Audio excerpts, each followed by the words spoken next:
everyone, to Just Talking About Jesus. So glad that you're joining us today, whether you are watching or listening or both, whichever way it is, we are happy to have you. My guest today is David Ebel. So glad to have you, David. Thank you. Thank you. David has so many things that we could talk about, but we can start with a fun fact. In his background there, you can see a picture of a clown. Tell us about that. Well, when I gave my life to Jesus at 20, I had never known anything about ministry or about even about Jesus. I was raised without it, and my life it was horrible. When I gave my life to Christ, God put it on my heart that what a better person my life would have been if I had known Jesus as a kid. And my training in high school and college was theater, so I knew what performance should be. Mhm. And I dressed up as a clown and did a 1 day vacation Bible school. You know, I was about 3 months in my faith, so they got what I knew, and it lasted about 45 minutes, but it was a first shot. But during it, there was a voice in my heart that said, "You keep telling me you'll do anything for me. We'll go love my kids." So I took that as a challenge, and I found performers that and had them teach me their skills, and I tied them all together, and had a professional clown teach me how to do clowning. Excuse me. And once I did, uh, people started seeing that I did it, and they would book me for this or for that for 1 day things. When my wife and I got married, she and I branched out and even added puppets to it, and we that's what we were doing. And eventually, the clowning ended up doing. I did youth camps and did all kinds of things, and we were winning souls, not a couple of souls. We were winning an average of 800 to 1,000 souls a year. And for a guy who can't even keep myself straight, we have no illusions there. Isn't it amazing the avenues that God takes, to reach Yeah. different people? And then the door happened that God changed channels for me. What I was doing, he decided that was not what I was going to be doing. So I moved to South Georgia, and I was living in Wisconsin at the time. I moved to South Georgia and went on the road doing kids and family ministry in little churches in the South. Mm, And I did it as the clown, and that's where the Kids Celebration Circus came from, mm. which was the theme. And we had everything custom made, and the costumes and everything that we did was handmade, one of a kind, collectible. Uh, And my thinking is that God didn't send his second cousin Louis to the cross. He sent his best. How dare we offer less? mhm. So my standard in whatever I do for God is going to be the best shot I can give. Now, there can be better, but it's still my best shot. Now, if I can get better, the next time will be better, but it's never going to have to be apologized for. So we went on the road, and it grew and it grew and it grew, and then eventually word got out in the performing community that I was doing it, and performers invited me to go to a clown convention. And I mean, they've got conventions for everything else in the world. Why not? So I went and ran into some real pros who really invested in me, really encouraged me. And out of that, uh, I improved and I improved and I studied. And it wasn't long before I was being booked all over the nation. Mm. And we stayed on the road 12 years. We hit 49 states in 20 countries. And by other people, when I go and I go to a place and present, I always have the altar call at the end. Mm. And the deal was that the host had to count how many life changes happened. Oh. An evangelist who tells you, I had 500 people. Who's How can I count 500 while I'm doing my job? So I think sometimes it's ego driven, and I'm not saying it is in every case, but it can be. Right. And so for me, I always had them tell me, who came forward, who was life changed, not how many times they came. I don't count them 7 times if they came forward 7 times. Yeah. I want to know how many life changes there were. And by the counts of other people, there was over 25,000 counts in 12 years. Wow.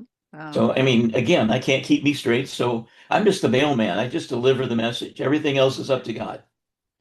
And isn't it interesting how when you say yes to God, even though you don't really know what it's all gonna, the future is gonna hold with it, or how you're gonna do it, or how you're gonna do it, you just take the step, and God just shows you one step at a time, just one Yeah, step well, at that's a about all we time. can manage.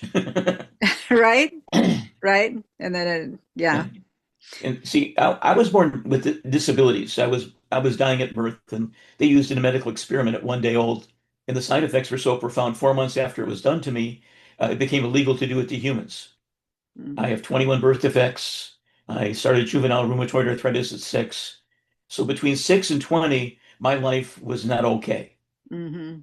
I lived in chronic pain. I was the littlest kid in the school. They thought I was going to be a dwarf. I outgrew dwarf, but you know, at eighth grade, I was still at 3'1". Wow. And so, needless to say, I couldn't do sports, couldn't do. So I was bullied a lot. So I got into creative things, and when I gave my life to Christ, I went to college on handicap money, and one of the things that they would allow me to take with my disabilities was theater and broadcasting. Mm-hmm. So I was going for that, and about a year and a half in, I had a nervous breakdown, trying to be too much. And between there and the next 3.5 years, my life slid down a slope like somebody poured motor oil down it and just pushed.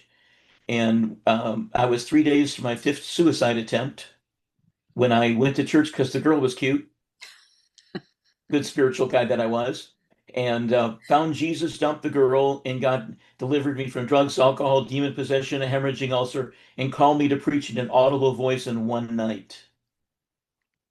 Yeah. Well, you need to listen to this podcast episode because it's got some similar things in there. It was just, yeah, crazy things that happened And I to mean, I didn't have enough theology to know what happened to me. me. Over Mhm. the next few weeks, I had people who mentored me to help me understand what happened because it Yeah. was, I could hardly work. I could hardly do anything. I was just like a little kid at Christmas, but it was Christmas never stopped. I was overwhelmed and overstimulated by everything. It was so good. And that was 1973. And there's more people than not that hear audible voices of the Lord, you Oh know, yeah. and Yeah, it is he's people. generous if we're listening. Yeah, people don't just they just think, oh, well, he's out there someplace, or he's not going to talk to me. Why would he talk to me? But he does talk to us, Yeah. and maybe it's just a thought in your head or your heart like that. But I have heard only one Yeah. time, but an audible voice, and it was Yeah. yeah, okay, that's all right. I got it. You Yeah. know, and I think God speaks biblically. There's this the little wind, there's the mighty wind, and in my case, there's the 2x4. However he can get our attention so he can keep us on track. That's how he's going to reach us. A miracle is when God moves, whether we recognize it or not. And how do you know? How do you recognize God's voice? For me, it's really clear. It's like someone sitting right here, talking right here. Even though I'm not hearing it. It's that intimate. Mhm. And I know that I know. And because I experienced it the first day and experienced it, on and off again through 50 years plus, it's a familiar voice. Mhm. And sometimes it's got to be like a 2x4 because I'm distractible. As we all are. I was ADD before they had letters for it, so I I think too, for me, it's like when I just call them God drops, like all of that. I'm not doing whatever it is, focusing on whatever this message is going to be at the time, but it'll be something like, yeah, you should start a podcast. Okay, I'm not really sure how to do that. Yeah, if that's what you want, show me what to do, or the books that I write, he always tells me what the title's going to be, or what it's going to be about ahead of time, or things. So, yeah, it's just something like, not that I thought of. I know that I didn't just come out and think yeah. about, think of No, this. And it's so, got to be inspired or I don't have the energy. You know, because I now that I know I can be creative, Mhm. it's really hard to know what God wants me to do with all of the stuff He's given me the ability to do. So I really have to be diligent to make sure I hear. Yeah. Yeah. So what you've done all kinds of things in your life. You became a new person at a fairly young age, Yeah. right? Um, what kind of things in retrospect do you feel like where you can see the pathway that God, because this happened, he led you to this and it resulted in something else. Tell us a few things like that. Sure. Well, I'll give you the Reader's Digest version because I know that time is of the essence. Um, when I started doing the kids ministry, we were invited to go to the ghetto of Detroit. We lived in the suburbs of Detroit, and there was a guy who had taken an old hand-built um, church that was, I mean, this was like a German handmade church. They had all the gingerbread and all that, and he was rebuilding a church in an old building in a very violent, very scary neighborhood. And I went to help out and do one set Sunday morning and stayed 5.5 years. This is evangelism and outreach director, and planted a Christian coffee house that went over 400 people, and worked full time. So, I was doing 18-hour days, 7 days a week for 5.5 years. Yeah. But my thinking was that I wasn't supposed to live past 20 from all the stuff that happened to me. So this is all bonus time. So I better dig in because I didn't know how long I'd last before heaven. So I wanted to get it all in. So I just went after it, jumped off the cliff of faith and did it. And from that experience, I learned church planting. Mhm. From that experience, I learned evangelism. From that experience, I learned a lot of practical things that later in my life I would use over and over and over and over again. But when I got there, I was helping up for one day, and when he said, "Why don't you stay and help me out?" I said, "Nope, not going to do that." "Why not?" "Well, aren't you going to pray about it?" "No, no, I don't have to. I know what God's got for me. I'm good." And I went home, and my wife says, "You going to pray?" "No, I don't think so." "You're not going to be happy if you don't pray." "Okay." About 3 days later, every time I tried to pray, "You promised him. You promised him. Mhm. You haven't talked to me."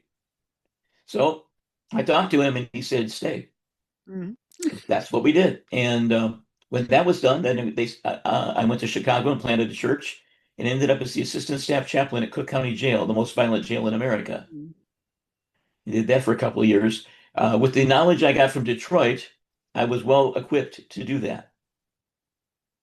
And then when that was done, then I went to Wisconsin and tried to keep a church open that should have been closed. Um, that was political and another an old denomination which remains nameless. But when that was done, I went on the road, Mhm. and then when I came off the road, it was because my body would no longer handle the travel, Mhm. and they sent me to a little town in California that needed this. I'm a Salvation Army officer, Mhm. so they wanted to put a Salvation Army in this little town, needed somebody to do it, and I was available, so they sent me. And God went ahead of me and prepared the hearts of the people. We went from no address to 28,000 square feet of debt-free space in 6 years. Yeah. That's all God. Yeah. Yeah. Tell us some about your prison, working in the prison. Well, I mostly did Cook County Jail is where they put people on their way to, Mhm. and so Transitional. it's the worst kind of transitional. And the only difference in ghetto Detroit and Cook County Jail was there was less weapons out in the open. And I mean, I saw some blood all over the place in the jail. Mhm. It was not an easy place to be. But after 5.5 years of wandering down the streets of the ghetto, it was like, okay, and I had no fear. Mhm. Looking back, maybe if I hadn't had God in my life, I would have been terrified. Hmm. But I had no fear. I knew I was doing what God told me to do. And we led people to the Lord, and to have them then go confess that they'd murdered people, and volunteer for whatever that meant. And a couple of them actually ended up in the electric chair Hmm. after I led them to the Lord, because they knew they were forgiven, and they knew they were going to heaven, and they knew they deserved their body to be destroyed. And so they made their peace on their own and came back and told me. Hmm. And but we discipled them as much as we could, as long as I was there. And but so it's everything is like stacking dominoes. Yeah. One thing builds on another, which builds on another, which builds on another. And the end, you can see the whole process. Right. But while you're doing it, you're dealing with the domino in front of you. Exactly. It reminds me of the story of Joseph. All the things, who would have known that getting thrown into a pit is going to lead you to Egypt, to Potiphar's house, to being in jail, to ending up having dreams and, doing Yeah, exactly. all the layers of everything that God puts together because he's building you for the next thing, you know? He's Hmm. building your skills and who you are and whatever to be able enable you to do that very next thing. I agree. I think that God always equips us before he sends us. Exactly. Because he's not going to deny himself one good thing. So you might notice that the background has changed. We had a few technical difficulties here, but we are back now. Amen. We were talking about Joseph and how God layered all the things in his lives to get him to his ultimate purpose, which was saving his nation of Egypt, and how he does that with our own lives. So many things. Even when you were was it Detroit, where it was inner city and Yeah. hard things, and then you ended up in a prison that was the same kind of things and layered things for that. Yeah, it's just amazing how he's done that. And I think absolutely God doesn't waste anything, No. you know. Free will, yes, we have free will. He kind of wants us here and we might go this way, but he kind of eventually gets us back to that spot he wants us to be, right? That's what the Holy Spirit's for. And as he does that, Hmm. he uses it with the variety of things. Like, I mean, you were drinking, you did drugs, you were suicidal, you had a bunch of things in your life that were not so great, right? Yeah. And Yeah. yet, I'm gonna guess that he's directed you to people like yourself. Hmm. I have had friends who I led to the Lord who later said, "You were the best dirt magnet I've ever known," because not only you drew me, but then after that, through my friends, you drew them. So, because you've been through it, you get it. Exactly. Exactly. And why do we love Jesus so much? He went through everything imaginable. He was Exactly. rejected, he was abused, he had good times, but he had a lot of bad times and he went through grief and all the Betrayal, things, all of it. everything, you know, that we're going to relate to, which we know is why we can trust him, right? Exactly. Yeah. Yeah. So, to me, the greatest gift is I wake up in the morning and he's not done with me yet. I've been ready for heaven for a long time, but when I wake up and I'm not in heaven, it's like, oh, okay. What are we going to do today? Yeah. What's my adventure today, Lord? Yeah, yeah, yeah. Because here I am. Show me what you want me to do. What I don't want to do is sit around and just be like some of the people I know who basically they turn on the TV and they're done for the day. Yeah, that's not me. That's not heaven. That's not heaven on earth, and that's not heaven ever. No, that's That's not me. Mm-mm, mm-mm, I know I have pain that some days kind of sidelines me, and mm-hmm. I'm not productive that day. But that doesn't mean I quit. It just means I have a less productive day. Let's talk about that a little bit with Sure. living with chronic illness and how that does kind of stop you sometimes, and how Yeah. have you been able to, like, what are some things that you grasp onto, scriptures or things that grasp onto, or characteristics of God that help you through that? Well, the main scripture is I'll never leave you or forsake you. I'll be with you always. And when I was a brand new Christian, I heard a wonderful black preacher, and he preached for an hour on always. Mm, And everybody was on their feet and everybody was weeping, and just because he was like he found a whole room full of nails, and he was just driving those nails home, and he was hitting the mark on every single one. And out of that, when I am having difficult days, I know that the rough days are just rough days. mm, They're just a difficult day. And many of us will have rough days. I mean, it may not be pain. It may be depression that tries to get a grip on us. It might be someone betrays us, mm, and or we loan someone money, and they won't pay us back. I mean, there's lots of these kind of things that can sink a nail into you, so you're not free flowing like you were when everything was good. Or in my case, bad days, pain.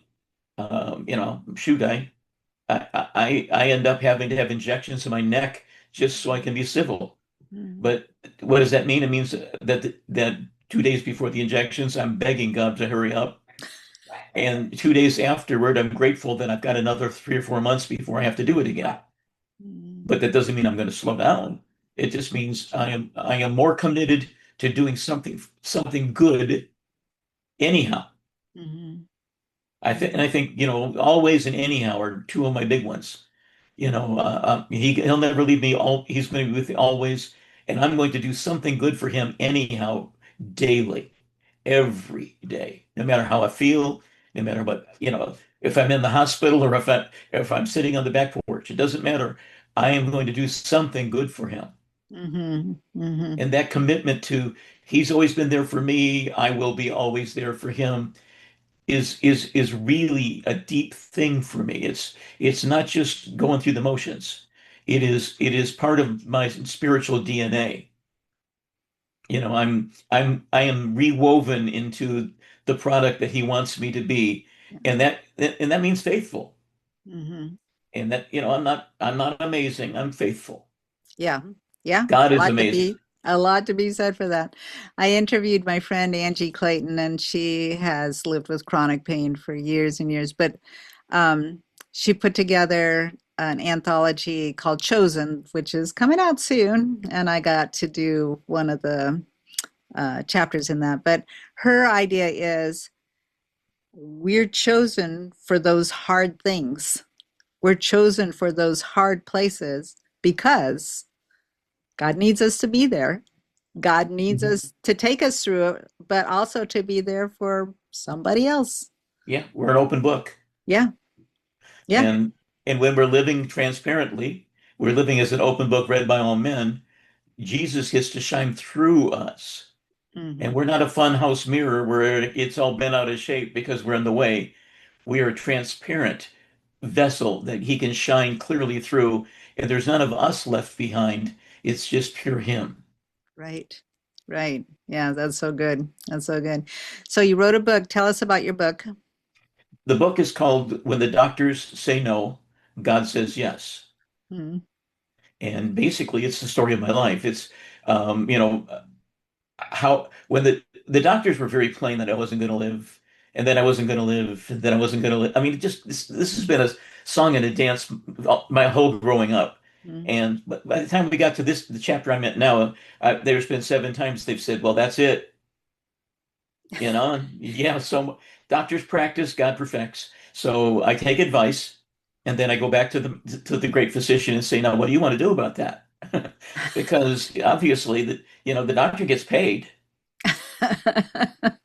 So the only way I can pay him back is to love him more. Yeah, yeah. And it's going to be. my body's not going to stop until it stops. I'm not going to give him. I don't give up ground easily. Mhm. I've had people say, "You're the stubbornest man I know," and I said, "Is that a compliment?" And they said, "In you, it is." I have to go back and have to say, "Please explain," because usually when you say someone's stubborn, that's not a compliment. Yeah. What they mean is that I'm driven, Yeah. that God has called me, and I have a passion, and no one or nothing's going to slow me down. And so What to is them, that's a compliment. what is the main point that you want people to carry away from reading your book? That if I can go through it and come out victorious, man, you got it easy. You can do it too. You don't have to go through every knothole I went through. You don't have to suffer everything I've suffered. You'll have your own battles. You'll have your own challenges. But the same God who was there for me from hello is going to be there for you as soon as you are open to hello. Yeah. Yeah. And when we published the book, the editor of the book was the opposite of the Christian. And so he went through it and said to me, "This book is BS." And I said, "Well, thank you." Except he didn't use the initials. And I said, "Thank you so much." He said, "No, no, you have to understand. I look at books every day. No human being can have lived through all this. You had to make this up." And I said, "No, and it's all documentable." He says, "Prove it." Okay. And I said, "All right." And he said, "How do I prove it?" He said, "I want you to go through your book and all this stuff that seems like it's too much. I want you to call those victories, and I want to see every victory in a row on a page.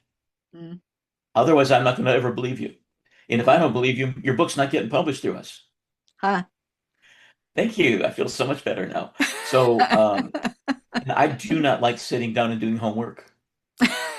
Oh, I never have, and I'll wake up in heaven going, "Thank you, no more homework." You know, but I did it, and it took me better part of a week with my ADD mind to keep focused long enough to get it done. But I got it done, Mhm. and I sent it in. And when they published the book, in the appendix, there's a thing called the note from David, which is how to give your life to Jesus step by step by step, including what to pray and how to reach me if you want to know more. But then Mhm. the next appendix I didn't know about, he put that in the book as all my victories. Oh. So he validated every claim without me even realizing he was doing it. Huh. That's pretty good stuff from a guy who don't believe. Well, how do you know that maybe at this point he does? Well, we know that, we were there to plant seed. Yeah. Yeah. Everything else is not my business. Exactly. It's not our job. Yeah. Uh, I'm grateful that I learned very early in my faith that I don't get to play God Yeah. because I can't even be my own God, much less take care of everybody else. And So who wants to be in control of all of those things that you I aren't in can't. control of, No, you know? no, no. Yeah. I learned that before I ever got saved. I knew that before I knew that Jesus was a way out. Yeah. I couldn't stand the way that I was in, and that's why suicides look so tempting, is Mhm. because I just couldn't handle what was going on. Mhm. You know, shoot, I drove it the day before Christmas. I drove a car off a bridge over a river at 100 miles an hour. And yet here you are. It was Michigan. The river was frozen. I hit mud and dragged a tree out by the roots that was bigger around than a dinner plate. They towed the car out and I drove it home. Tell, tell me And the God says, angels, nope, not this time. tell me the angels haven't had their due trick keeping me alive long enough. There's, there's 3 overdoses, a car off a cliff, and then 3 days from a rifle. Wow. So, I Wow. mean, and I've had people say, "You're so joyful." Well, Yeah. wouldn't you be under the circumstances? You When you know? find out that there's a God who loves you and he still Yeah, wants you around and you have value. yeah. Yeah. And I didn't think I had anything to offer anyone. I didn't think I ever successfully did anything before, other than sell things. That's all I could do. Mm. When I got saved, all of a sudden, all these creative things started popping up. All these things that I never thought I was good enough to try. I got good at. Yeah. And I mean, I still live with me. I don't know where this stuff shows up from, and there it is. Because God, the creator, put them in you, But but shared but them with you. yeah, and it didn't matter what I couldn't bring to the table. Mm, I came to the table. It's his table. yeah. Yeah. And that's the whole thing. Yeah, I've been through a bunch of stuff, but the book is about not the bunch of stuff. It's about if God can take me through this, Mm, I'm not the example. I'm just saying if he could do it with me, what can he do for you? yeah. What amazing things are waiting for you out there, Mhm. in spite of your limited predisposition to failure. Most people think they're going to fail anyhow, so they don't try, like jumping off a cliff faith. They get their toe in the water and go, do I want to go further? Yeah. Now, when I gave my heart to Jesus, it was off the cliff and never looked back. Yeah. Best thing that ever happened, right? Yeah. Well, I mean, shoot, I've had people say, "What? Don't you want to go back? Well, you want to buy the gun?" I mean, just because that's all. That was what back would be to me is, Mhm. I would go ahead and get the gun and finish the job. I've lived so much since then. I don't want to go back to that. Yeah. There's nothing in that anybody I can imagine would voluntarily look forward to in their right mind. Mhm. For sure. Yeah, for Yeah. sure. Well, So you, I'm in a heavenly mind now. you also have a podcast. Tell us about that. It's called God Says Yes. Yes, I stole it from for the book title. But the reason I did is because when I started mentioning to people I was considering doing a podcast, they kept saying, "Why are you calling it God Says Yes?" So I went, "Okay, we'll try it." You can always change it if it doesn't work. Right. It's not as carved in steel. So I did, and the response has been phenomenal. Yeah. Every issue I'm getting comments, and I'm not looking for perfect people. I'm looking for people who God is perfecting. Mhm. I'm our guests. I don't want perfect people. I don't want the great theologian who can only talk in 25-cent words because I have 10-cent listeners. Right. And my vocabulary is big enough. I can keep up with $100 words. But to what great value is that if I can wow six people? Right. Right. Uh, but all I want to do with it is get people to realize that God loves them. We were custom made by God to love. That we were created from the inside out. So that's why He created us to be like Him. He didn't create us to look like Him. He created us to be like Him. Mhm. So as a result, we don't have to look alike. As a matter of fact, even twins don't look alike from the inside out. We're individuals because he loved us individually. He Mhm. created us independently. And as a result, his love for us never changes except deeper. Yeah. Wow. What a God we serve, right? What a God. And so that's the whole podcast is getting people to go from who I was to who I is to who I believe I'm going to be. Love that. I love that. Where can people find you? My website is my name, davidwebel.com, Okay. and you can order the book through that. Yeah, you can look at all the pretty pictures on the website. I am a photographer. And eventually here I'm going to slow down enough to put all the podcasts on the webpage like I'm supposed to. It's on my to-do list as well. Yeah. But the goal of it is to reach more people with the love of God. Hmm. Yeah. When I gave my heart to Jesus, he called me to love people and preach his word. There you So go. I got my priority is straight. Love people first. I'll put links in the show notes for that. And yeah, what a blessing this has been. Thank you so Well, much for being part. I'm so honored that you invited me. Thank you so much.